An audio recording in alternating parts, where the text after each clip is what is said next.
Hey guys, Logan here from Web3 Foundation Technical Education Team. Today I want to talk to you about Polkadot governance. So governance is the way that a blockchain can change and adapt over time. For blockchains, there's kind of two competing camps of governance. There's the off-chain governance camp that believes that off-chain coordination in places like GitHub issues and public chat rooms is the better solution. And there's the on-chain governance camp, which believes that having well-defined rules that are coded into the protocol itself is the optimal solution to the governance issue.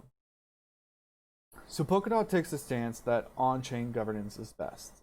And the reason for this is that it better reflects the values and opinions of the stakeholders. The problem with off-chain governance is that it's hard to reach a definite solution without having an on-chain process.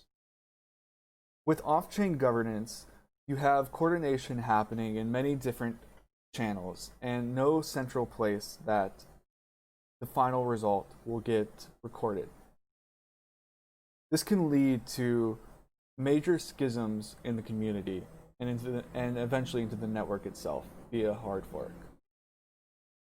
So because off-chain governance processes usually lead to controversial and drawn-out discussions that might ultimately end in a hard fork of the chain, Polkadot takes the stance that on-chain governance is better. With on-chain governance, you have the ability to directly enact that change into the protocol itself.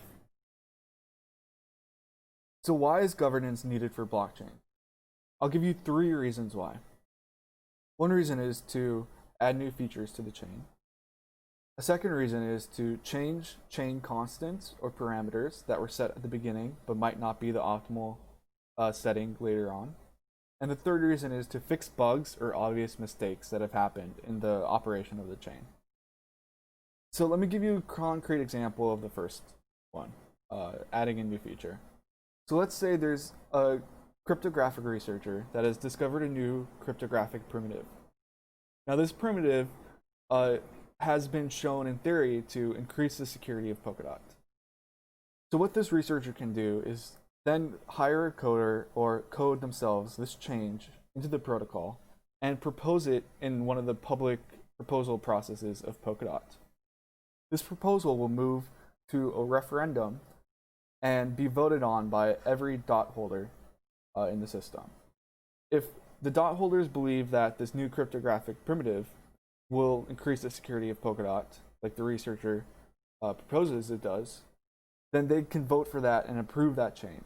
And that change will be enacted directly into Polkadot after a short enactment delay. So we can see how the on-chain governance process is a more direct way to have an impact onto the chain than an off-chain process, where the cryptographic researcher might need to go through many channels and get support from many different areas before eventually coding that change into the protocol. Let's transition to how Polkadot governance operates. So there's 3 chambers in Polkadot governance. There's the public referendum chamber that you see down here. There's the council chamber and the technical committee chamber. So as we can see, the ultimate responsibility for the protocol falls to the hands of the dot holders, who both propose and sponsor the public proposals that will move to referendum and vote for the council. Now, the technical committee is kind of a third body that is elected not by the dot holders, but rather by agreement of the council. Every team that has implemented the Polkadot protocol in either code or in theory gets a seat on the technical committee. The idea behind this is that there's a group of experts that can identify and quickly propose emergency changes. And you can see here that they have the ability to make emergency proposals. So let's talk a bit more about this side of the graph over here, the how the dot holders propose public proposals. So there's something called a proposal queue. When a dot holder wants to create a change to the protocol, they submit a proposal into this proposal queue. When they create a proposal, they have to submit a couple things. They have to submit the hash of that proposal, so the hash of what is actually going to change the blockchain, whether this is setting a new validator count or whether it's setting some new runtime code.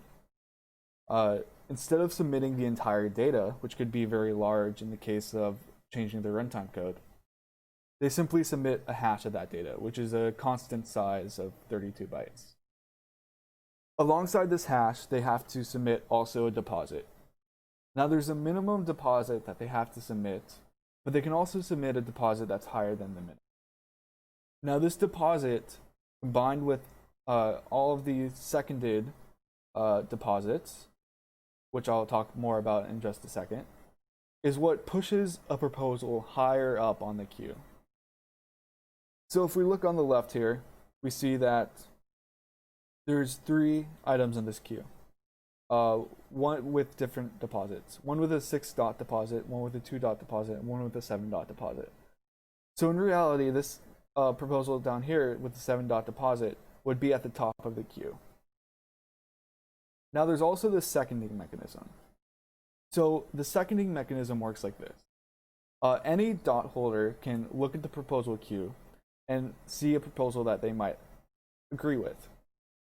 If they agree with a particular proposal, what they can do is they can submit the same amount of deposit.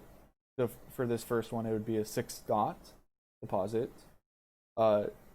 and create what's called a second. And essentially all this does is it increases the backing of that proposal. So instead of this first proposal having 6 dot backing it, it would have 12 dots backing it, which would push it to the top of the queue. Now, whichever proposal at the launch period has the most backing, so is at the top of the queue, will move to a referendum. And we can see that on the right side of the screen here. So because this proposal had the highest deposit at 12 dots, it moves to referendum. Now when a proposal moves to referendum, that's when all the dot holders can come and start to either signal their approval or signal their rejection of that proposal. So it's a binary vote. You can either vote yes or no. There's no third option. When a dot holder places their vote on a referendum, they have the ability to lock up their tokens for a longer amount of time to multiply that vote by a multiplier. This is called conviction voting, otherwise known as voluntary locking. So the reason it's called voluntary locking is because the locking mechanism is completely voluntary to the voter. So the voter can choose to not lock up their tokens at all, which on the left-hand table you can see as 0 as the lock periods. But then their vote only counts as 1/10 of the number of tokens that they're using to vote. So if someone uses 100 dots to vote on a referendum, but chooses no lock period, then their dots would only count as a 10 dot vote. However, if another person uses 100 dots, but chooses the standard 1 lock period, then their vote would count for the total 100 dots that they used. Now the reasoning behind this is that you want the people who vote on a proposal to have some kind of stake in there to keep them around for the effects of the proposal, and for not just to have someone buy some tokens and come in and vote and then sell their tokens or send them to somewhere else. Now someone can also choose to lock their tokens for a longer amount of time and get a higher multiple on their vote, up to 6 times the number of tokens that they're voting with. At the same time that dot holders are creating public proposals, the council can also be making proposals themselves. So the council is an elected body. The dot holders vote on council members that they approve. and they get elected into a limited set. So on Polkadot, the set should be about 24 counselors. I think it starts out a little bit lower, but over time it'll increase. And essentially, the proposal making process is very similar. They submit the same data. Now, they don't have to submit a deposit, or they submit a very small deposit to create what are called council motions. So a council motion first gets voted on by the council before it'll move to the external queue in the referendum chamber. So let's walk through that quickly. So on the left, we start out with a single council member making a motion to do something like set the validator count. Has to get at least 2/3 approval from the council before it'll move to a second queue in the referendum chamber. So if we go back to this image here, we can see that in the public referendum chamber, we have two queues. We have the queue that emerges from the public proposals, and these have what's called positive turnout bias. And then we have the queue that emerges from the council, and these can have either negative turnout bias or neutral turnout bias, depending on how many counselors approved it. So what is this bias, you might be asking? Now, the bias is a threshold of votes that need to be made to approve a particular proposal when it's in referendum. There's 3 turnout biases.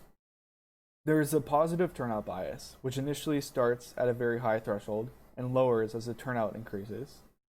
There's the neutral turnout bias, which is a straight majority carries vote.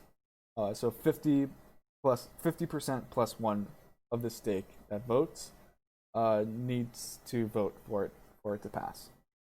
And then there's the negative turnout bias, which is slanted more toward having a low threshold while the turnout is low, but it becomes a higher threshold as the turnout increases. So let's break this down a little bit further and say what exactly this means. What this means is that when a proposal comes from the public proposal queue, it'll be more difficult to get that proposal to pass. Because we see here the blue line requires at the beginning nearly 100% of the vote to be approving. But as more voters issue their votes, that threshold will decrease. Now, this is to protect the protocol from having malicious proposals come from just some random account that has a few dots on chain. In comparison, we also have the negative turnout bias, which comes from the council. Now, the reason that the negative turnout bias is set to approve by default, but gets harder to pass as the turnout increases, is that it's kind of taken for granted that the council will have the best interests of the protocol as their motivation. And the purpose of the council is kind of to act as a body to represent the passive stakeholders. So if let's say the protocol doesn't get near 100% turnout, let's say it gets something more like 25% turnout. So this line here. If a proposal comes in from the public and it only gets, let's say, 55% of I votes, then that proposal will be rejected because we see that this blue line hits the 25% turnout at somewhere above 55. However, if that same proposal gets proposed by the council instead with a low turnout, we see that 55% is well above the needed threshold to get that proposal to pass. And the third option is, of course, when a proposal comes from the council but doesn't have the unanimous consent of the council, but only 60% support. Now that proposal will just be a straight majority carries. Now I just want to quickly break this down and how it looks on the Polkadot.js apps. So Polkadot.js apps is a UI front end to the Polkadot blockchain. Right now I'll show you the Kusama blockchain because the governance processes are nearly identical with some changes in the parameters, but the Kusama governance process is more interesting to view at the moment than the Polkadot governance process. So we can see here that the launch period on Kusama is 7 days. So every 7 days, a new proposal will either come from the external queue or the public proposals queue. Now, if you remember, this public proposals queue comes from any dot holder can make a proposal, while the external queue comes from only the council. Now, when a proposal moves to referendum, it'll have up to 7 days to vote on it. So if you look here, you can see the amount of votes for I. So there's almost 200,000 KSM backing this particular proposal, while there's 0 KSM that's rejecting this proposal. So with 2.4% turnout, the votes are 100% I. Now you can see this third referendum has a few voters voting to reject it, but the majority of the KSM voting to support it. So all three of these referendums are currently set to pass. Now, if we look at the same page for the Polkadot blockchain, we can see a couple major differences. One difference is that the launch period is now 28 days instead of 7 days. So it's 4 times longer. And we also see there's no activity happening at the moment. So the reason that there's no activity on the governance page is that Polkadot is still in its soft launch phase. So it's yet to enable the governance palettes that Kusama has already enabled in its own chain. So how is Polkadot being governed at the moment? The Polkadot is currently being governed with something called the pseudo key. The pseudo key is a single account which has the authority to make any change on that blockchain. So you can think of it as the blockchain equivalent of a dictator. Whereas the Polkadot governance process is more like a democracy or a direct democracy where the people who hold stake in the system can voice their opinions directly. While Polkadot is in its soft launch phase, it is controlled by a single account holder. Now, this is only a temporary measure, and as Polkadot runs a little bit longer and is shown to be operational, the pseudo key will eventually enable the governance mechanisms and potentially deactivate itself. Now, if the pseudo key does not deactivate itself, it'll be up to the governance process to deactivate the pseudo key before things like transfers or parachains will be enabled later on in the timeline. So that's about all I wanted to share with you about Polkadot governance. If you have any questions, please join us in the Riot chat or reach out to me. My email is logan@web3.foundation. Thanks a lot. See you again next time.